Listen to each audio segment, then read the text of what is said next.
que no tengamos una política de energía nuclear, obviamente no nos dice mucho, ¿va? Porque realmente la posibilidad es un poco lejana, o de viajes espaciales o respecto a eso, pues, tampoco tenemos, ¿va?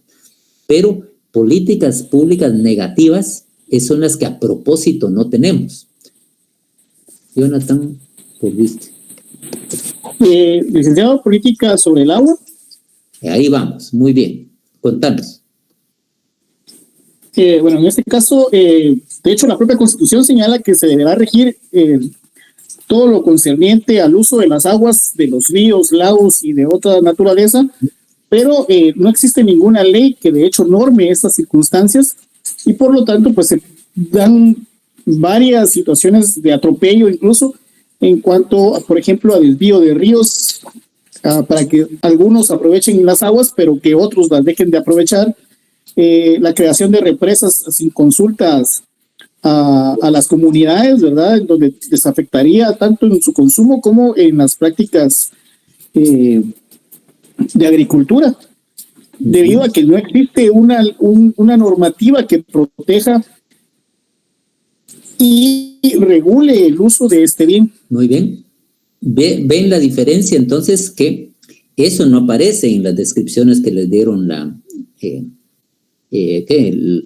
inteligencia artificial de diferentes plataformas, ¿verdad? Entonces, primero habla de que son para beneficio de la comunidad, o sea, y no necesariamente son para beneficio de la comunidad, sino que realmente pueden ser, en este caso, para beneficio de unos cuantos, a propósito no tener política pública. No tener una política pública del agua implica que dejar hacer y dejar pasar el laissez-faire, el laissez-passer, de dejar que la misma, entre comillas, es el liberalismo del que más fuerte, del que, en este caso, los cañicultores que puedan desviar los ríos y se le puedan robar el agua cuando se les dé la gana y que les valga. O sea, entonces, esa parte de no tenerla a propósito es parte de la política pública, no tener política pública, ¿sí? Entonces, es importante, por eso les vean ustedes la importancia de hacer un análisis crítico de todos los conceptos.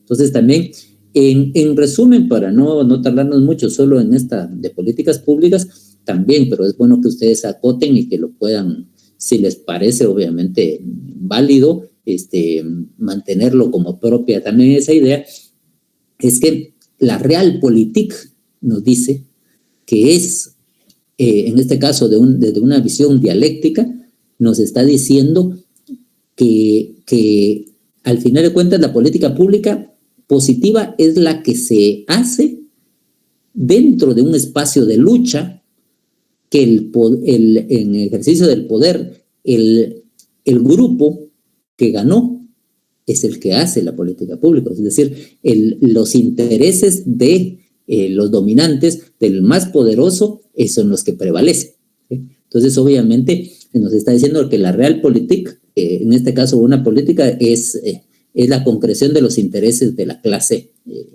en el poder y que por ende se manifiesta en ese campo específico. ¿Se entiende lo que dije?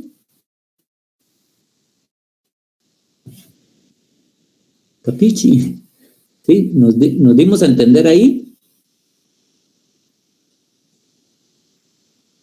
Al final, al final, entonces entendemos que la política pública va a ser los intereses de unos sobre otros, ¿sí? Que es, al final de cuentas, lo que se va a concretar.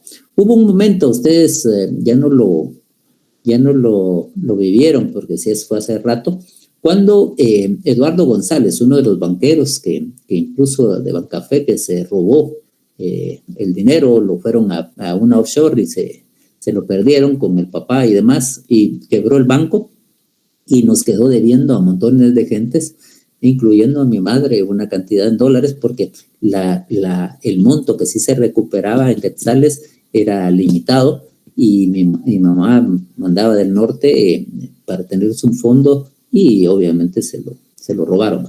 Entonces, esta parte, ese dijo, fue secretario de la presidencia, pero él dijo, le preguntaron sobre un determinado problema, del país, dice, ese problema que era de la desnutrición no existe, decían. Entonces le dijeron, ¿cómo no va a existir? Sí, porque no nos ha llegado a nosotros, a la Secretaría.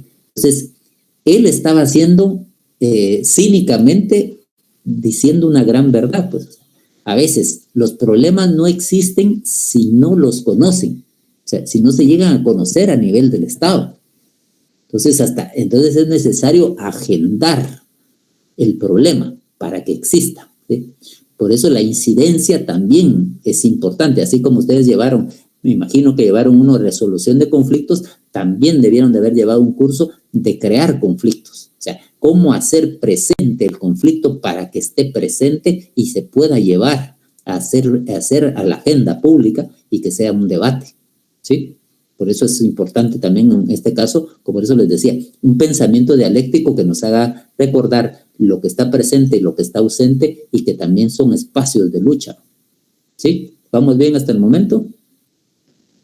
Pero, entonces, una política crítica implica eso, o sea, salirse de lo básico del discurso, de lo que puede decir de buena onda, que dice, sí, todas las políticas públicas son para beneficio de la comunidad y que se diseñan, se implementan y se evalúan con un procedimiento participativo.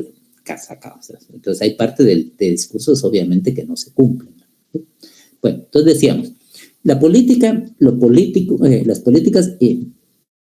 político acá lo vamos a entender como la esfera pública, la esfera de lo externo. O sea, todo lo público, en este caso todo lo político, como por ejemplo cuando en las luchas feministas las compañeras están diciendo, sí, lo privado también es público, dando a entender que hay elementos, bueno, obviamente todos, pero hay elementos del quehacer cotidiano que son parte de un ejercicio público porque representa prácticamente cuestiones que van ligadas al poder, van cuestiones ligadas a ese dominio, a esas mismas relaciones que se manejan en la casa, de la opresión, etcétera, de la violencia, etcétera, que también se manejan afuera. Por eso ellas dicen también lo privado es público, ¿verdad? Y lo público es privado.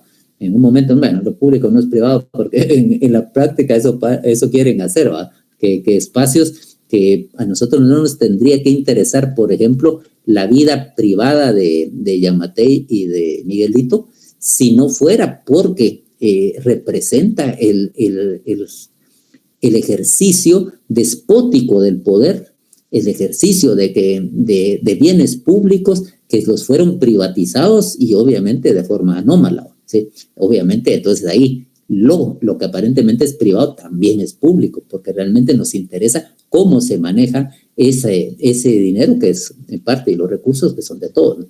No sé si me di a entender. Cuando no me he dado a entender, ustedes digan piensen a la que fumó el profe. Pregúntenme, si no lo damos, seguimos adelante y a veces es parte podemos llegar a desacuerdos y a hacerlos más grandes, ¿no? Entonces es importante debatirlos y es importante criticarlos y hacer construcción, al menos consensos mínimos entre nosotros, consensuar ciertos conceptos para ponernos ahí sí que en común y poder debatir y poder seguir adelante, ¿sí? Entonces es importante no dejar pasar ciertas ideas cuando no coincidimos y demás. Hay que reajustar a veces nuestras brújulas, en este caso para ver nuestras orientaciones y pensarlas y obviamente escribirlas. Díganme qué ideología, antes de pasar a las siguientes, qué ideología profesan cada uno de ustedes. Un recorrido rápido. Vamos a ver, pregunto por orden de una vez, ¿no? Después les voy a pedir que hagamos un test de ideología, que es importante. A veces la gente no está muy segura de cuál es su ideología y a veces los tests que hay, al menos 2 que les vamos a poner, acercan o a veces alejan, pero básicamente acercan a los pensamientos más profundos de uno, ¿no? Y que en parte son lo que demuestra nuestra ideología. Al menos de discurso, al menos cómo la sienten y demás, cómo se identifica Ana Lucía Rodríguez Paz. ¿Cuál es su ideología?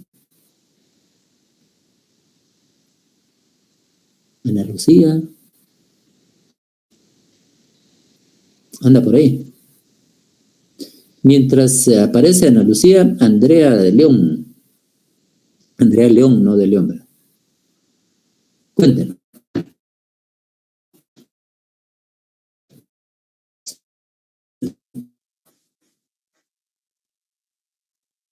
No, diría un gran sabio. No los escucho. Era ¿en qué? En Bob Esponja. Andy, contanos. ¿A la muchacha se fueron también o qué? Gerardo, progresista. Ahorita te doy, Andy. Por favor, Gerardo, hay que definir bien progresista porque es una categoría, igual que a veces el populismo, que está tan manoseada que hay que definirla un poquito más, ¿verdad? Pero después te escucho. Andy, ¿decías? Yo creo que me considero más de centro socialismo, ¿Qué tipo de socialismo? el que busca igualdad de oportunidades para todos, no tanto socialismo de repartir como que es piñata los bienes del Estado o la propiedad privada, sino una igualdad social principalmente. Bueno, por el momento ahí, pero hay que afinar bien, porque imagínense que ustedes les pongan en la radio o les pongan en un espacio y a veces hay que debatir con gente de derechas o demás, entonces a veces sí hay que definir un poquito más más preciso, o a veces en espacios académicos, entonces ustedes hay que reforzar un poquito más esa parte, pero está bien. ¿Senia? ¿Senia está presente? No. Sí, pero no sé, siento que va a ser un poquito contradictorio para el año en el que vamos, pero yo realmente todavía no me siento como 100% afinada a un tipo de ideología. Todavía lo estoy buscando porque decir pertenezco aquí, pertenezco allá, como usted dice, sí, a veces nos enfrentamos a ciertos debates o ciertos cuestionamientos que tienen las ideologías de por sí, entonces, para serle muy honesto, yo todavía no estoy afiliada con una en sí. Bueno, está bien. Sí, hay procesos en construcción, ¿verdad? Eso sí no hay que negar que pueden pasar, pero hay elementos que son más fundantes o centrales, ejes, que también después ese test tal vez le puede plantear algunas generalidades. Bien. ¿Quién nos faltaba? Era Andrea. Ana Lucía sí nos dijo, ¿verdad? ¿No? Después, Emanuel, mientras tanto, Emanuel Gamboa. Gracias, yo considero que tal vez sería un poco más tirado hacia el centro, tal vez como con la socialdemocracia, con relación a, pues que definitivamente hay situaciones que son particulares y que debe atender cada particular por su cuenta, pero también hay situaciones que son públicas y que el Estado debe atender para poder garantizar el bienestar para todos. Ya. Ahora, Eugenia, gracias. Eugenia.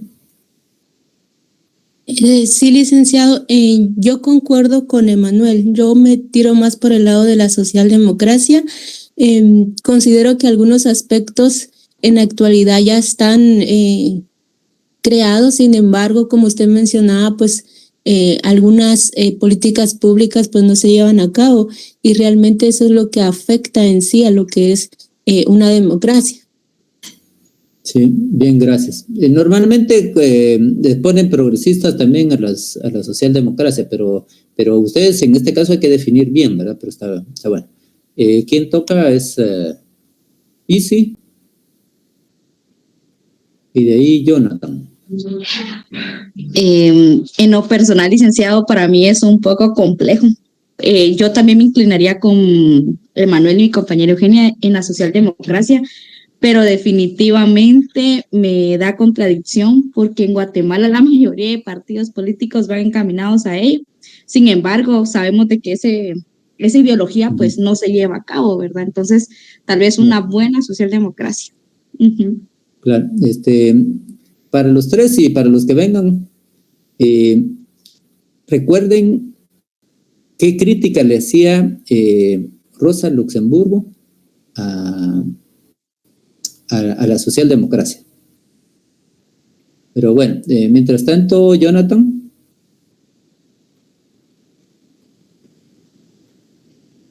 Pues yo pensaba que también era central de democracia o tirando a la derecha un poquito por ciertos aspectos nada más, pero el año pasado hicimos un test que me decía que también muchas facetas de la izquierda, ¿verdad? Entonces tal vez este semestre lo construimos y lo armamos ya mejor para poder como que conceptualizarlo de una mejor manera más científica, ¿verdad? Qué bueno. ¿Quetzalí? ¿Está presente Quetzalí? Ah, sí.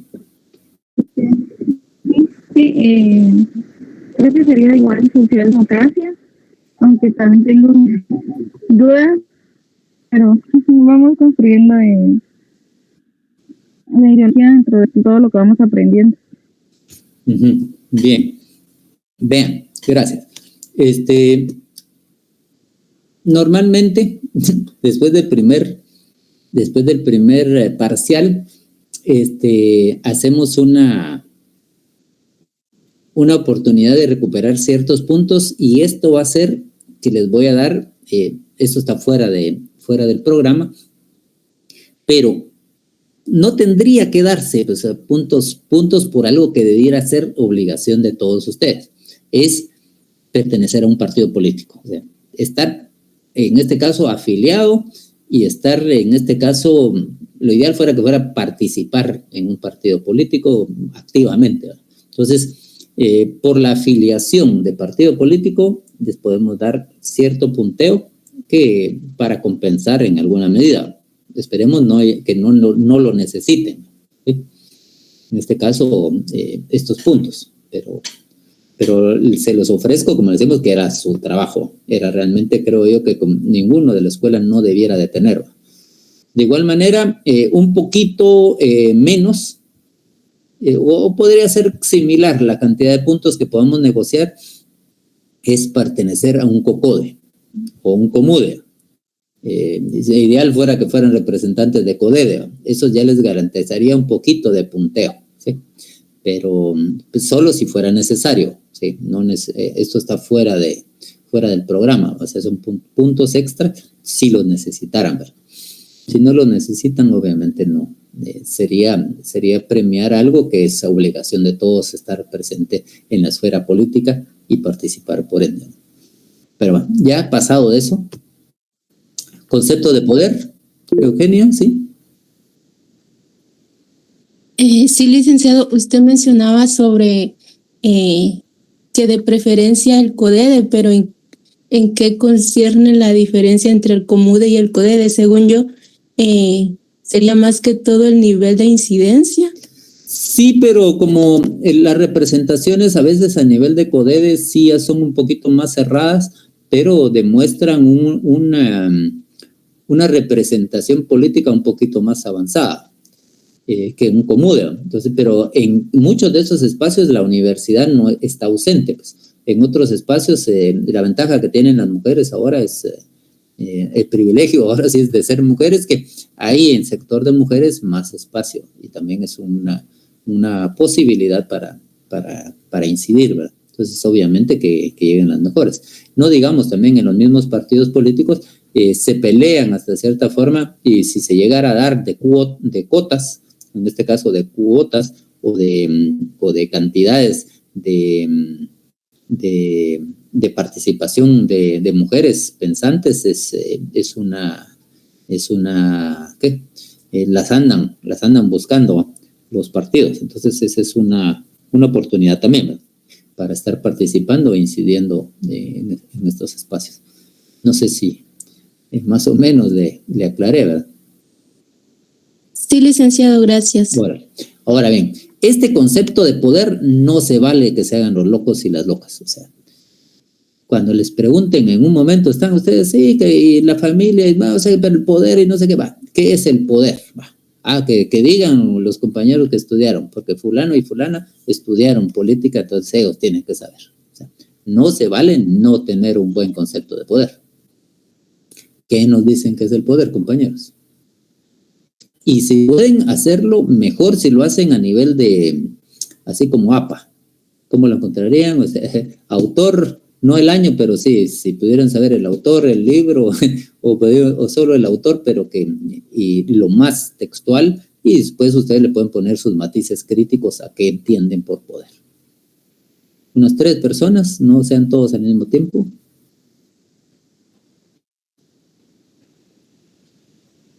Compañeros, compañeras.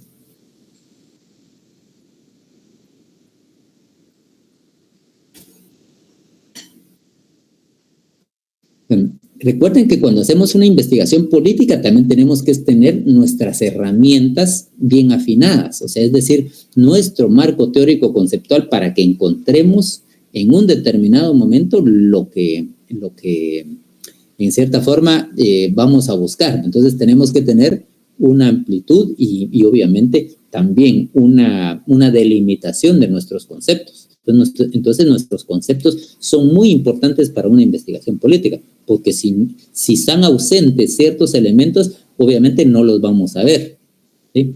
Y si están obviamente subregistrados, o sea, nuestros conceptos demasiado simplistas, tampoco vamos a encontrar, cuando se presenten ciertos elementos, no los vamos a poder ver, ¿va? O entender como tal. Entonces, nuestros conceptos son nuestra herramienta principal en una investigación política. Bueno, decíamos, entonces el concepto de poder, compañeros y compañeras, ya googlearon uno si quieren, o lo importante es que se apropien ustedes. Vamos, escucho. ¿Quieren Weberiano, si quieren Foucaultiano, ahí alguno de Pulanzas o alguien que por ahí que se anime con el poder?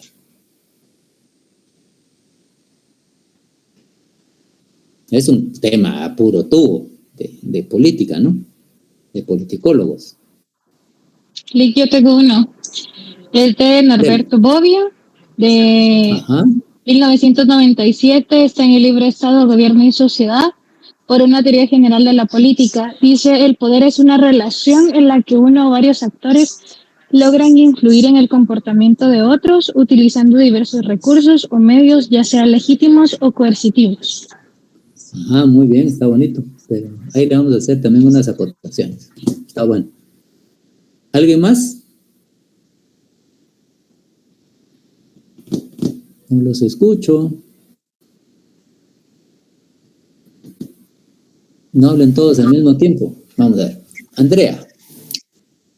Sí, no sé si ahora sí me logran escuchar. Ahora sí la escuchamos. Ok. Si yo tengo la propia voluntad dentro de una relación social, incluso contra toda la resistencia. Ajá. Se parece un poquito al de Weber, pero está bien. Vamos a hacer algunas también acotaciones. Está bien. ¿Alguien más? ¿Un tercero? Recuerden que todos y todas deben de tenerlo. O sea, su concepto de poder tiene que estar afinado como una herramienta. O sea, ¿no?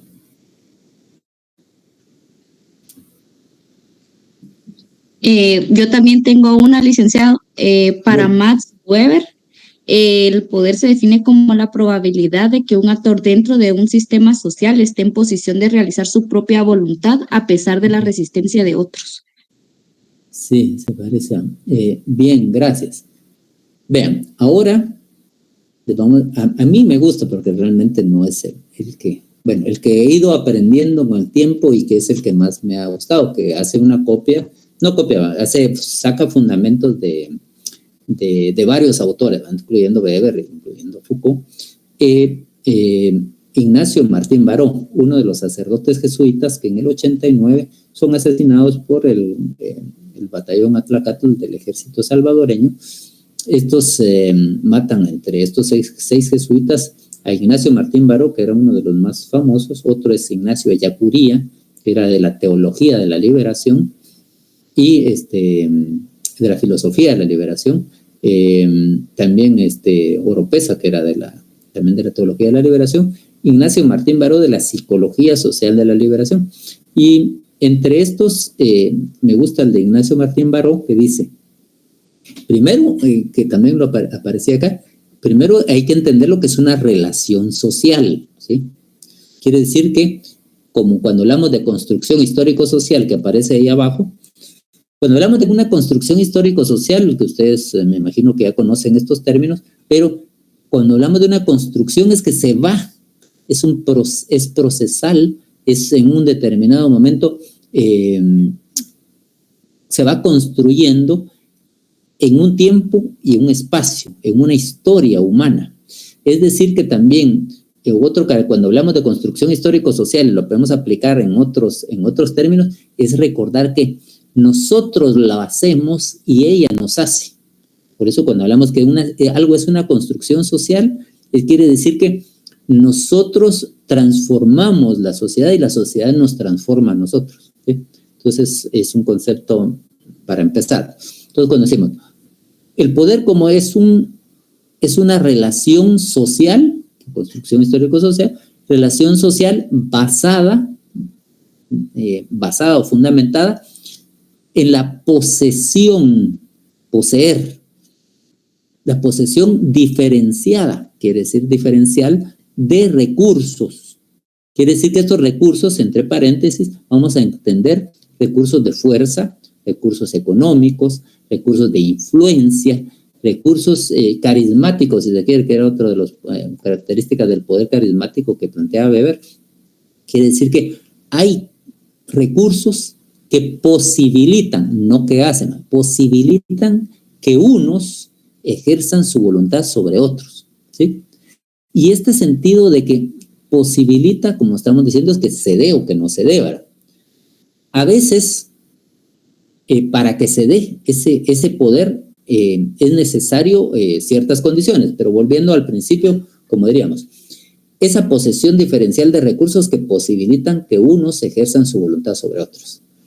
También tenemos que agregar, eso no lo decía ahí, pero que es una relación dialéctica. En este caso, pueden haber en un tiempo y un espacio relaciones de poder diferentes. Es decir, los profesores en este contexto, por eso es importante entender el contexto para cuando hablamos de poder, ¿va? En este contexto donde nosotros podemos aplazar o no a un estudiante, ese poder que se lo dan, que es un poder despótico si se quiere como tal, pero es un ejercicio delegado que un ente de mayor poder como es la universidad y ustedes sumisos al haber aceptado entrar a la universidad y aceptar las reglas como tal, en un determinado momento aceptan que unas personas, en este caso los docentes, puedan aplazar o no a alguien, ¿sí? O la misma normativa como tal que la están aceptando, ¿sí? Entonces, también es circunstancial, porque nosotros de docentes hay unos más mala onda y otros menos, otros más buena onda, pero imaginémonos que ese ejercicio despótico de algunos docentes, que ustedes ya habrán tenido más de alguno, en algún momento, cuando ustedes ya se gradúen, le pueden sacar la madre, pues, porque ya no están en el contexto, en la situación del poder en el cual él tiene el poder sobre ustedes. O sea, cuando ya se liberan, ya tienen el cartón, pueden mandar a volar a mucha gente, pues, insultarlos y demás. O sea, en ese sentido, porque ya no están en esa relación. En cambio, hay otras relaciones que siempre se van a mantener. Por ejemplo, la relación de poder que pueda tener sus papás o sus mamás sobre ustedes toda la vida, pero no necesariamente con los hermanos, porque a veces cuando eran pequeños podían a veces aguantar que el hermano mayor abusara hasta cierta forma de la fuerza o demás con ustedes, pero ya después de un determinado momento, cuando la gente crece, ya no tiene esa relación de fuerza. Un ejemplo más concreto podemos decir, la relación que ustedes pudieran, digamos, llegan a un barrio, a una colonia, y llega un niño como de 5 años y le dice, te voy a pegar, entonces probablemente le dé risa. Pero no hombre, no hay clavo, no me interesa. Cuando va a llamar al papá y viene un tipo completamente armado y todo lo demás y se queja el niño de ustedes, ahí ya cambiaron las condiciones, ¿sí? quiere decir que el poder es circunstancial, pero también tenemos que entender que el poder también es variable en un determinado momento. Ustedes pueden ser, dialécticamente analizando, pueden ser sumisos o rebeldes, es decir, aceptar ese poder, esa influencia, podemos decir, de unos que tengan. Por ejemplo, si viene Cash Luna y me está diciendo a mí que él es, que Dios le dio para intermediario entre los humanos y él y los mortales, que le dio ese privilegio, para mí me vale, pues perdón, sí. Se hablaba de alguno de sus héroes, podemos pensar en otro, ¿va? Pero en un momento determinado, para mí me vale, pues, o sea, no me interesa porque yo no estoy sumiso, no acepto que él tenga ese poder sobre mí, que sus recursos sean para mí valiosos. Pero en otros casos, como estamos hablando, ante un ejercicio de poder, de fuerza y demás, yo puedo ser sumiso o puedo ser rebelde, ¿sí? Ante un abuso de una autoridad, yo puedo ser rebelde o me puedo aguantar. En este caso, hablemos de modelos puros. El modelo puro tendría que ser sumiso por fuera y sumiso por dentro, ¿sí? O puede ser un modelo puro, decir que yo soy rebelde por fuera y rebelde por dentro. Esos modelos puros también pueden hacerse combinaciones. Es decir, puedo ser sumiso por fuera y rebelde por dentro. O puedo ser rebelde por fuera y sumiso por dentro. ¿Se entiende? ¿Complicamos un poquito?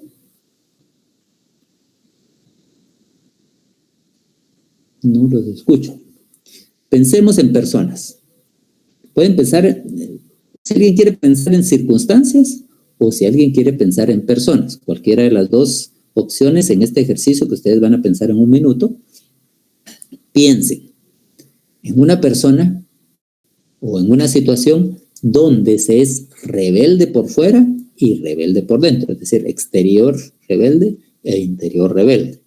O puede ser una persona o una situación donde uno sea sumiso por fuera y sumiso por dentro, ¿sí? Sumiso en el exterior, en la imagen, y sumiso en la interioridad. ¿Vamos bien? Después vamos a ver los otros modelos, las combinaciones. Primero pensemos en los modelos puros. Ejemplos. Díganme. Unos tres personas que participen.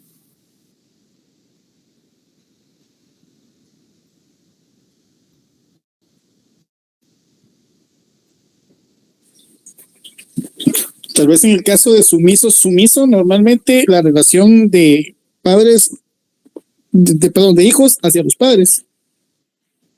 Sobre todo cuando se es niño, ¿verdad? Hay una sumisión prácticamente total a lo que los padres indican, pero posteriormente esa relación también puede cambiar a algo de rebeldía, ¿verdad? Entonces puede ser ya adolescente, ya la situación cambia, que puede ser sumiso en casa, pero en la calle el adolescente va a ser rebelde, o bien al revés. Muy bien, ahora solo está muy bien tu ejemplo. Ahora solo pensate uno en política, con políticos, mejor dicho, para el siguiente. Pero alguien más, mientras tanto, mientras Emanuel piensa, su otra. ¿Alguien? No hablen todos al mismo tiempo. Así como el de rebelde, así como tal vez un activista político donde está convencido de que el gobierno es corrupto, pero también participa en marchas y manifestaciones. Eso es rebelde por dentro y rebelde por fuera. Sí, muy bien. Está bien. ¿Vamos bien? Si no hay otra, pensemos ya en los combinados. En política, pueden ponerle personajes, por ejemplo, podemos hacer un Che Guevara que era rebelde por fuera y rebelde por dentro, o sea, permanentemente, o sea, y coherentemente las dos, ¿sí? Pueden pensar en un personaje político, nacional o internacional, que sea sumiso por fuera y rebelde por dentro, o que sea rebelde por fuera y sumiso por dentro.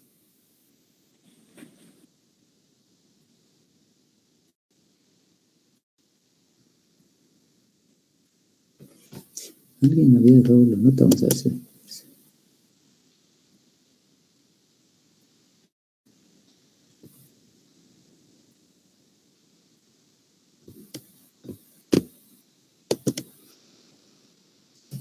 ¿Qué pasó?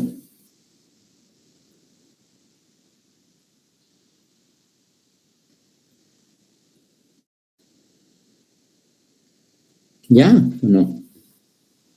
A nivel político también podría darse la situación de pues el oficialismo, por ejemplo, versus la olvidé la palabra. Pero ¿eso qué sería? ¿Sumiso por fuera o rebelde por fuera? En este caso sería, por ejemplo, el oficialismo sería sumiso, por ejemplo, ante las directrices de su partido. Sí, pues. Ajá, en este caso sería sumiso, por fuera y por dentro. Ajá. Y caso contrario, la oposición, esa era la palabra que se me había olvidado, es en ocasiones puede ser rebelde por fuera y sumisa por dentro, ¿verdad? En cuanto a poder aceptar o no aceptar las políticas del gobierno central o del oficialismo, mientras que evidentemente pues también habría oposición que es rebelde en cuanto a oponerse a todas las prácticas del gobierno central. Sí, muy bien, gracias. Andy. Venía a salir del sótano, entonces no escuché bien la pregunta. Voy a dar mi opinión sin temor a equivocarme. Yo entiendo que preguntó por un personaje que pudiera ser rebelde por dentro o por fuera y sumiso a la inversa. Yo también me iría por la línea de lo que decía Emanuel. Consideraría a Samuel ¿qué es? Pérez, como una persona que, si nos fijamos, sus rasgos, sus actitudes son como sumisas a la hora de hablar. Es más, cae hasta a lo introvertido, pero es muy disruptivo. O sea, la bancada como tal es disruptiva, son peleoneros, si lo queremos ver así, bochincheros en el pleno. Entonces, por esa línea me iría. Sí, pues está bien. Vean, sí, recordemos que a veces también puede ser, por ejemplo, el mismo Arévalo, puede ser en unos espacios, puede ser rebelde o al menos confrontativo, y en otros puede ser muy sumiso, o sea, pero realmente a veces también la gente es show, ¿verdad? O sea, recordemos que igual el mismo Trump, ¿verdad? O sea, Trump en un momento puede aparecer muy brincón en algunos pasos, pero realmente tienden a veces como actores que son, por ejemplo, con Netanyahu, los dos son actores, ¿no? Realmente el poder estar atrás. Yasser Arafat recibió el Premio Nobel de la Paz por su actitud pacífica externa, pero por dentro sí, pudiéramos plantear eso, que Arafat estaba bien posicionado, por eso, entre otras cosas, lo mismo lo mataron el gobierno israelita, pero lo enfermaron de un cáncer con polonio, material radioactivo que se encontró en su ropa, en los zapatos que tenía en las plantillas, ¿no? Entonces fue envenenado, por cierto. Pero vamos a ver casos así, ¿verdad? Entonces puede ser que ahí, volviendo al caso de Trump con Netanyahu, pareciera que Trump le quiere mandar a Netanyahu y que se disputa, cuando realmente los dos le hacen caso al Deep State, ¿verdad? O sea, el poder profundo abajo es el que maneja. O sea, recuerden ustedes, igual en la misma guerra con la OTAN contra Rusia, en el cual el complejo industrial militar obviamente no quiere que hagan la paz todavía, pues, o sea, ellos quieren seguir vendiendo armas, por eso es que les sirve que toda la OTAN les gasten entre el 3 y el 5% de su presupuesto en comprarles armas a ellos. O sea, a ellos obviamente les interesa un sistema bélico permanente. Zelensky también podría ser, pero el actor probablemente se pone bien brincón, pero realmente es sumiso. Él se ha quedado y se ha robado prácticamente un montón de la ayuda de los impuestos de los estadounidenses y de los europeos, el cuate es millonario, tiene varias casas, etcétera, la mujer anda comprando joyas, etcétera. Entonces, parente muy rebelde, pero realmente sumiso a ellos.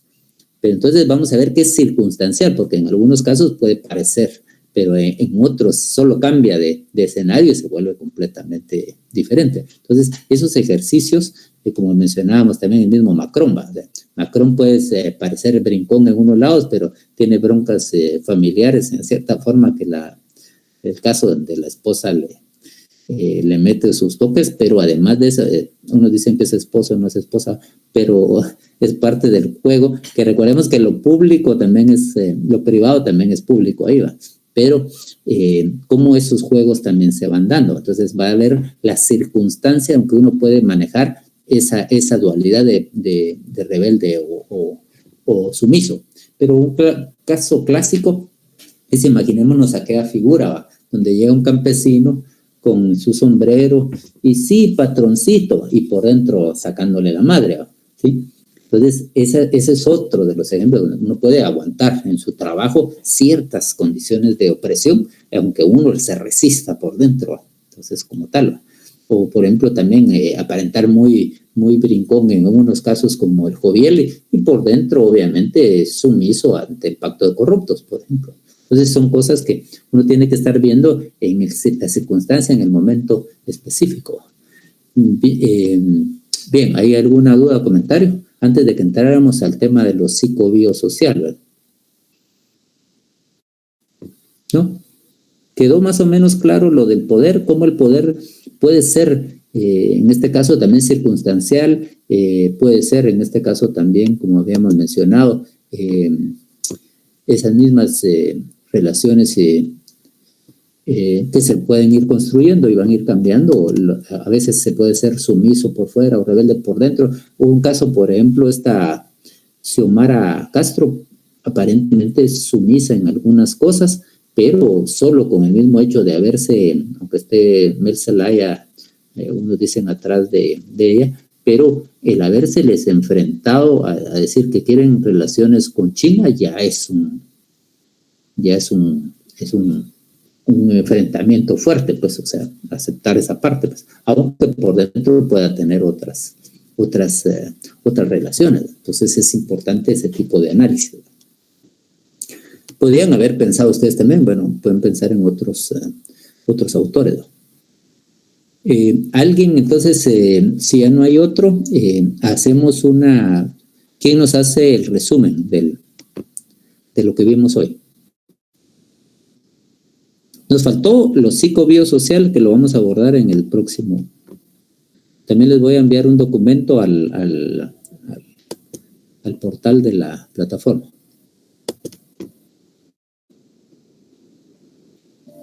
Mientras nos cuentan, abren sus cámaras para la foto de asistencia. ¿Quién hace el resumen?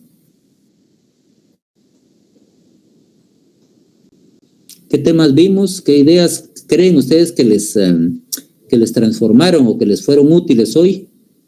¿Qué pueden plantear?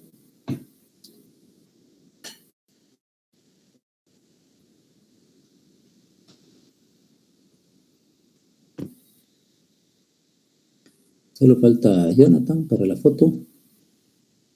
Aquí estoy, Lee. Ah, sí, es que tenés doble. Es que en el otro le escucho. Tenés doble personalidad.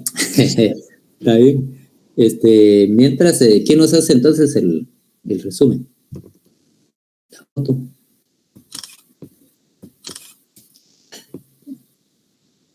¿Alguien? ¿Cómo podrían sintetizar lo que vimos hoy? ¿Qué conceptos les quedaron? ¿Qué notas hicieron? Te hablan todos al mismo tiempo, ¿no? Bueno, en general, pues empezamos a hacer algunas diferenciaciones en cuanto a lo concerniente a política con mayúsculas, con minúsculas, y político también con mayúsculas y minúsculas, y en plural, ¿verdad? En cuanto a las situaciones a las que se hace referencia, tanto como a la ciencia o a la esfera de lo público, que entraría política y político con mayúsculas, mientras que con minúsculas sería la aplicación de este poder o de estas políticas a las relaciones sociales, mientras que las políticas públicas, pues entraríamos a ver también algunas que son positivas y otras que son al contrario negativas en cuanto a su existencia y aplicación dentro del Estado, o a la inexistencia o incluso a la falta de aplicación de una política que exista dentro del gobierno. También se habló acerca del poder y como pues puede tener diferentes niveles en cuanto a su legitimidad, de dónde proviene, si es del poder de la propia ley, de la autoridad, o de pues una cuestión circunstancial, como por ejemplo que alguien sea mi jefe o mi profesor, le da un poco más de poder sobre mí de lo que yo pudiera tener sobre él. Creo que en general por ahí estaría en las circunstancias lo que se platicó hoy. ¿Alguien más? Vean. Yo, licenciado, no sé si, fíjese que hay algo en la clase que me llamó la atención en cuanto estábamos hablando con las ideologías y usted mencionó a Rosa Luxemburgo. Ajá. Y estaba investigando porque sí me quedó esa espinita de la duda, y es que ahí dice que ella fue opositora en la Primera Guerra Mundial. Ajá. Y a diferencia de la mayoría de los partidos socialdemócratas que votaron a favor de los créditos de la guerra, su postura pues le costó la prisión, pero reafirmó su compromiso con el internacionalismo proletariado, ¿verdad? Entonces sí, eso me pareció algo muy interesante y confirma lo que una de las ideas que yo tengo, ¿verdad? Que realmente la socialdemocracia yo creo que es muy débil internacionalmente, ¿verdad? Entonces siempre se va a favorecer más y no va a ser el Estado quien controle, sino que al contrario, al Estado lo van a controlar, ¿verdad? Por medio de esta ideología. Claro, o sea, primero Marx les hacía la crítica también a la socialdemocracia, pero principalmente, bueno, ya después en el desarrollo la va a hacer Lenin y la va a hacer Walter Benjamin, o sea, estos son parte de los fundamentos, pero adelantándole un poquito, recordemos que la socialdemocracia está simplemente poniéndole curitas o tapagoteras como es al tren del desarrollo, diríamos, de que va atropellando el capitalismo, va atropellando y va tirando muertos por los lados o heridos, y entonces viene la socialdemocracia y entonces ellos ponen esa analogía, va a estar recogiéndoles y poniéndoles vendas y demás, pero la producción como tal, la explotación y todo lo demás no se critica. Entonces esa es de las críticas que se le hacen a la socialdemocracia, que es en este caso hipócrita, pero bueno, después seguimos hablando de eso. Vean, vamos a lo que quería que llegáramos de conclusión, es que primero, que vamos a ver epistemología política. Entonces, el concepto de epistemología política, traten de investigárselo para el próximo día. Y quedara que el campo de lucha, los conceptos también son un campo de lucha. Entonces, permanentemente los conceptos hay que estarlos debatiendo y construyendo nuevos y acercándonos a ese consenso comunicativo que esperamos dentro de una comunicación política. Bien, pueden ir en paz y nos vemos el próximo jueves. El próximo jueves es en el primero. Empezamos a las 17:45 en punto. Pásenme mucho. Gracias, Lick. Buenas noches. Gracias, licenciado. Feliz noche. Buenas noches.